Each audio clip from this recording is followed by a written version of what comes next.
इस गीत के लेखक सुमित पान बुलबा अपने संगीत से सजाए हैं मिस्टर सिकंदर, संतोष, रोहित, श्री जितवाहन बड़ाई और मिस्टर अरुण कुमार।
बहिरा के काना दिले अंधरा के आँख दिले बहिरा के काना सुबहिरा के काना दिले तोय तो जान दिले रे तोय बलिदान हले रे सुमन वाले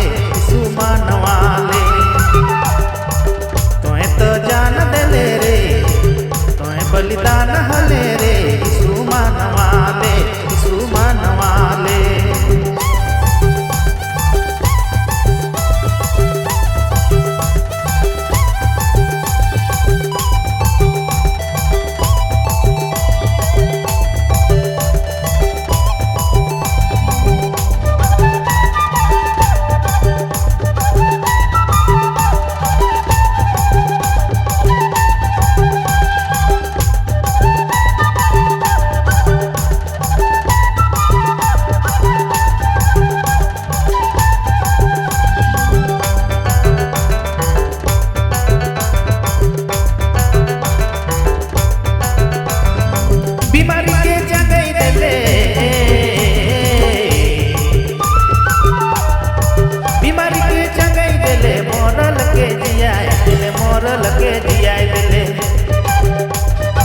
बीमारी के जगह दिले मोरल के दिया दिले तोय तो जान दिले रे तोय बलिदान हले रे सुमन वाले तोय तो जान दिले रे तोय बलिदान हले रे सुमन वाले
रिकॉर्डिंग SMS स्टूडियो कुनमेरला जलडेगा।